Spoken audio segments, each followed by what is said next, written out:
Bonjour, bonjour, bonjour, ça fait un moment qu'on n'a pas discuté comme ça, dites donc, tous ensemble là. Hein. Je suis un petit peu bronzée, je sais pas si vous voyez.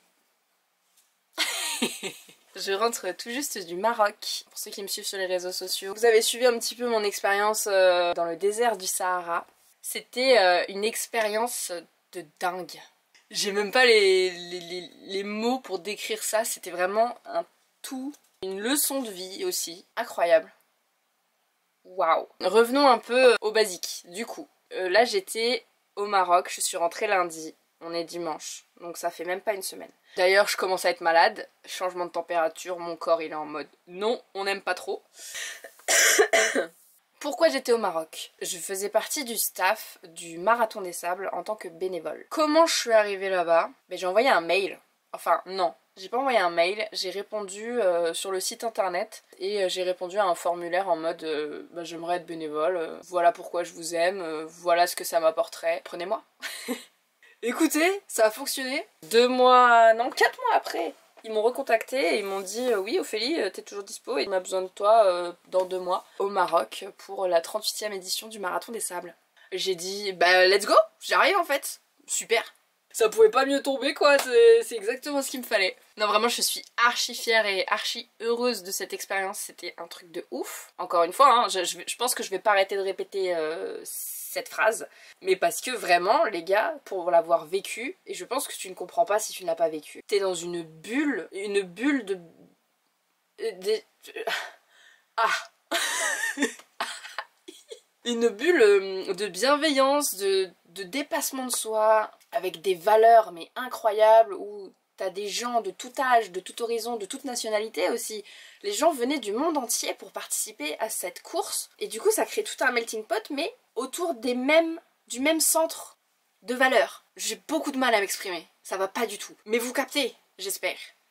C'est beaucoup de respect, beaucoup d'entraide, beaucoup de motivation, tout le monde est là, se tire vers le haut, tout le monde a envie de voir les autres terminer en fait. Même si tu les vois, ils galèrent, ils se dépassent de jour en jour. Ah ouais, parce qu'attendez, là je suis en train de complètement m'éparpiller. Je vous parle de l'expérience, mais je vous parle même pas de ce qu'est l'événement en soi. Je m'égare. Reprenons les basiques. Le Marathon des Sables, c'était donc la 38e édition cette année, ça se déroulait au Maroc. Le Marathon des Sables Legendary, pardon. Maintenant ça s'appelle comme ça. Ça a duré... C'était du 12 au 22 avril. Donc c'est une course de 252 km, 254, je sais plus exactement, répartie sur 5-6 jours de course. Donc il y a un jour ils vont courir 40 km, le lendemain ils vont courir 30, le lendemain ils vont en courir 86. Hello 86 km. Et le meilleur l'a fait en genre 7h15 je crois. 86 km.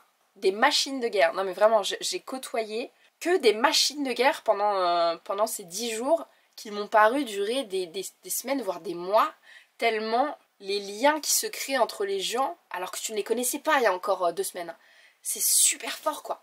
C'est un délire. C'est fou. Donc 250 et quelques kilomètres dans le désert hein, marocain, dans le désert du Sahara, où il fait chaud, où il y a beaucoup de sable. Ah bah ça, du sable, on en a tous bouffé. C'est des conditions hardcore pour une course hardcore. Et il y a des papis-mamies qui l'ont fait. Il y avait Monique et je sais plus comment ils s'appelaient, Monique et Bernard je crois. Ils étaient là et ils marchaient et ils arrivaient tout le temps main dans la main, grand sourire, et ils faisaient leurs étapes à leur rythme, mais ils faisaient leurs étapes et ils ont bouclé ce marathon. Tu vois, tout ça, ça te crée un sentiment d'humilité qui est très fort, qui te remet les idées en place aussi, qui te permet de rencontrer des gens que tu n'aurais jamais croisés dans ta vie ordinaire. Par exemple d'autres bénévoles, moi avec qui j'étais, j'ai en souvenir mes 3 papas, mes 3 sapeurs-pompiers d'Arcachon que je n'aurais jamais connus sans cette expérience, et ils sont là dans mon cœur et je sais que j'oublierai jamais ces gars-là quoi. Et j'espère garder un contact avec eux régulier parce que vraiment je les aime trop. Enfin tu vois, c'est genre jamais de ma vie j'aurais rencontré des darons sapeurs-pompiers d'Arcachon, enfin très peu probable en fait, très peu probable. Comme d'autres, enfin je vais pas tous les citer, mais c'est des gens qui ont vraiment marqué mon année 2024 alors qu'elle ne fait que commencer en soi. Donc en tant que bénévole, on m'a aussi demandé du coup qu'est-ce qu'on me demandait de faire. Il y avait plusieurs corps de métier de bénévoles, on va dire, différents lors de ce marathon. Je sais plus combien on était de bénévoles, mais on était beaucoup, hein. C'était des centaines quoi. Tout est pris en charge. Nous, tout ce qu'on a à leur donner au final, c'est notre temps et beaucoup de notre énergie. C'est pour ça qu'on est là. Nourri, logé, blanchi quoi, on doit juste emmener notre matériel parce que on dort dans les mêmes conditions que les participants. Donc on dort en plein désert dans des tentes berbères. Et ils nous ont demandé d'emmener notre sac de couchage et notre matelas. Et donc moi, en tant que bénévole, j'étais relation runner. Ça veut dire que, aidés comme moi, on était une trentaine.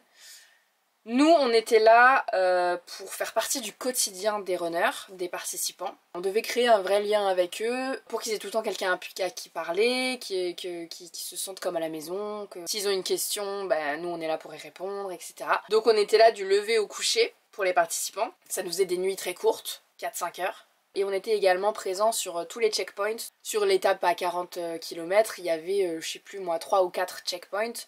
Ben, t'avais tout le temps 5-6 bénévoles comme moi qui étions présents sur les checkpoints pour leur donner de l'eau, pour surtout acclamer, hurler, encourager, danser, chanter. Les cheerleaders quoi, on était des putains de cheerleaders. Et rendre ce passage au checkpoint vraiment vivifiant pour les coureurs, leur redonner du peps quoi, leur redonner de la force, qui repartent de plus belle pour les kilomètres qu'il leur restait à faire jusqu'au prochain checkpoint ou jusqu'à la ligne d'arrivée.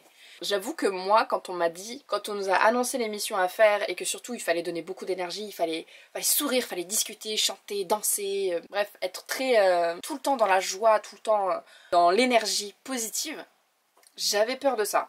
J'avais peur de pas être à la hauteur de ce qu'on attendait de moi. Et j'ai mis au moins 2 jours à me mettre dans le mood toujours cheer up et tout. Parce que voilà, raison personnelle, je me remets doucement d'un truc pas très cool. Et je m'étais dit, Ophélie, je sais pas si tu vas réussir à donner autant qu'on te demande de donner. Et au final, je trouve que je m'en suis très bien sortie. Je suis très fière de moi pour le travail que j'ai accompli. Parce que punaise, pardon. Plus les jours passaient et plus j'étais dedans justement. Plus j'étais à l'aise avec les gens, à discuter avec eux, faire des accolades, des totales inconnues, hein. Mais donner mon amour comme ça, juste gratuitement, parce que je sais que eux, ça leur fait plaisir. En tout cas, j'imagine. Et je suis vraiment contente de ça. Je suis très contente de ce constat, de voir qu'au final, ça n'a pas été si compliqué pour moi de le faire. Comme je disais, tu crées des vrais liens avec les gens. Et moi, il y a des coureurs que je voyais passer régulièrement. Je pense notamment à une dame qui s'appelle Amani, que j'ai suivie de l'hôtel jusqu'à la fin. Et à chaque fois que je voyais cette femme arriver, mais j'étais... ça y est, elle est là, et je hurlais son nom, et j'étais en mode... allez, on continue, t'es la plus forte et tout, tu vas tout défoncer. Adorable, d'ailleurs, elle arrêtait pas de me dire « ah là là, mais Ophélie, mais t'es mon rayon de soleil de la journée, t'imagines même pas à quel point ça me fait plaisir à chaque fois que je te vois et tout. » Et ça, les gars, ça n'a pas de prix.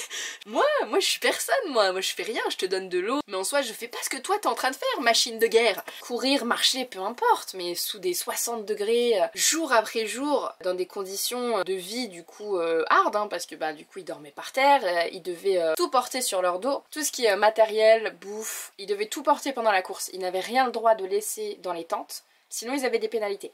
En autosuffisance, nous tout ce qu'on leur donnait c'était un bidon de 5 litres par jour qu'ils devaient gérer comme bon leur semblait, comme bon leur semblait, oui c'est ça. On n'avait pas le droit de leur donner de nourriture, de matériel, rien. Et quand ils savaient, puisqu'ils sont pas cons, hein, que nous à côté on avait la cantine, et ils imaginaient ce qu'on mangeait, qu'il y avait eu des bruits de couloir en mode apparemment vous avez une boisson fraîche à 16h. Des choses comme ça, où on n'a pas le droit d'en parler parce que c'est horrible de leur dire eh ben oui, tous les jours je bois mon petit Schweppes qui sort de la glace quoi. Les pauvres. Non, secret professionnel. Mais putain, je m'éparpille, qu'est-ce que je disais? Je parlais d'Amani, peut-être qu'elle verra cette vidéo d'ailleurs. Amani, je pense toujours à toi. Sinon, pour parler plus globalement de comment ça se passait la vie quotidienne sur le camp, même pour nous bénévoles. Donc comme je disais, on dormait par terre, dans des tentes berbères. En ce qui concerne les toilettes, bien sûr, hein, frérot, tu te rends bien compte qu'on est au milieu du désert, donc ça n'existe pas. Donc ils avaient mis en place, et en vrai j'ai trouvé ça très hygiénique et très smart. On avait des cabines qui se fermaient avec des verrous, ça c'était cool.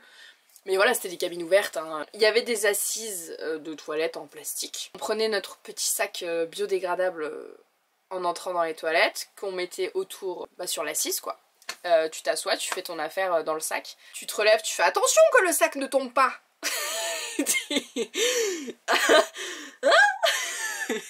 Parce que sinon, ta journée elle commence mal. On va pas se mytho que se recevoir sa propre pisse sur le pantalon dès 5h du matin, ça fout un peu en rogne quoi. C'est chiant, chiant. Personne n'aime, non. Donc voilà, tu fais attention, hein, tu refermes bien le sac et tu sors avec ton paquet dans les mains. Et tu as une poubelle dehors où tout le monde, au final, chacun dépose sa petite... sa petite partie de soi, hein, voilà. Bien sûr que j'ai été malade dans le désert, forcément, sinon c'est pas drôle. Quand je parle de malade, je parle de la maladie à laquelle tout le monde pense là. Ouais, je sais que vous y pensez là. Ouais. Ah, j'ai eu ça, ouais, dans le désert, ouais. Ça resserre encore plus les liens avec les gens. T'as pas le choix. Toi t'es là il y a quelqu'un d'autre. Fanfaronnade de maladie. En ce qui concerne les douches, c'était aussi des cabines qui cette fois-ci se fermaient à scratch. T'avais des espèces de rideaux qui se fermaient à scratch comme ça, sauf que MDR ça ferme mal quoi. Et puis si quelqu'un veut rentrer, il rentre, hein. Enfin je veux dire, il n'y a aucune notion de sûreté. T'avais oui, donc 8 cabines comme ça qui se... Puis on avait un robinet, on remplissait un seau, il y avait une tasse et puis voilà quoi, c'était à la tasse avec de l'eau froide bien sûr. Ça nous faisait du bien la douche froide et tout, ça remet les idées en place. Et puis tu sais, c'est marrant parce que tu prenais ta douche, tu te sentais tout frais et tout, mais voilà, tu faisais un pas dehors et t'en avais déjà plein les pieds, plein les jambes, tu dormais, tu te prenais des rafales de sable dans la gueule à même le sol, donc c'était vraiment histoire de se décrasser, mais tu savais bien que t'allais pas rester propre, de toute façon c'était pas le concept du truc, pas du tout. Voilà, on vivait sable, on avait du sable partout, dans les oreilles, dans le nez, on respirait du sable. Sable vie, j'ai envie de te dire. En ce qui concerne la bouffe, donc pour nous bénévoles, pour nous staff, on avait donc une cantine, un self quoi, où c'était les Marocaines qui faisaient des buffets, et le soir c'était apéro. Le soir on avait droit à 3 consommations, donc c'était apéro, en vrai c'était trop cool, ça a créé tout un... Après la journée de taf là, tout le monde se regroupait, buvait sa petite bière, son petit rosé, son petit ricard. Incroyable d'avoir ça dans le désert, enfin moi j'étais complètement... On est où là? C'est vraiment trop cool. On m'a demandé si ça m'avait donné envie de participer en tant que coureuse cette fois donc au MDS. J'y ai pensé, je vais pas mentir que j'y ai pensé. Peut-être un jour, hein, Inch'Allah. On sait pas. Pour l'instant c'est pas dans mes projets, j'en ai d'autres. Mais par contre, y retourner en tant que bénévole, ça avec grand plaisir. Du coup, ce qui est cool, c'est qu'ils ont le Marathon des Sables Legendary qui se passe au Maroc, mais ils ont aussi des half-marathons, donc c'est la moitié de ce qu'on a fait là. Au Pérou, en Jordanie, Fuerteventura et d'autres endroits, je sais plus où. Moi, avec grand plaisir, y retourner pour aider et pour donner de ma personne encore une fois. Je me sentais dans mon élément, je me sentais bien quoi. J'étais entourée de gens bien, que dans des ondes positives, j'étais... que dans du dépassement de soi, tout le monde se donnait à fond, que ce soit bénévole ou coureur, et avec le sourire, et tu vois, et même dans la douleur, les gens ils souriaient, enfin... j'ai l'impression que je me répète, mais parce que vraiment ça m'a... C'est le genre d'expérience qui te marque et qui est difficilement explicable. T'as même pas envie au final de t'épuiser en mots pour le raconter aux gens, parce que tu sais que dans tous les cas, ils ne peuvent pas comprendre. Et c'est bizarre à dire, je sais pas, c'est un truc unique, un truc à part, qui marque des vies, encore une fois, je leur dis, qui marque des vies. Ouais. Très très contente, très très heureuse d'avoir fait ça. Ouais, très fière. Voilà. Et vous, ça va? J'espère vous avoir donné envie de participer à ce merveilleux événement qui est le Marathon des Sables. Je vous le recommande vraiment. Et à bientôt pour de prochaines aventures. Il y a quelque chose qui va arriver là, vous êtes pas prêts, même moi je suis pas prête. Même moi là, pas prête. Mais on lâche rien. Allez, bisous.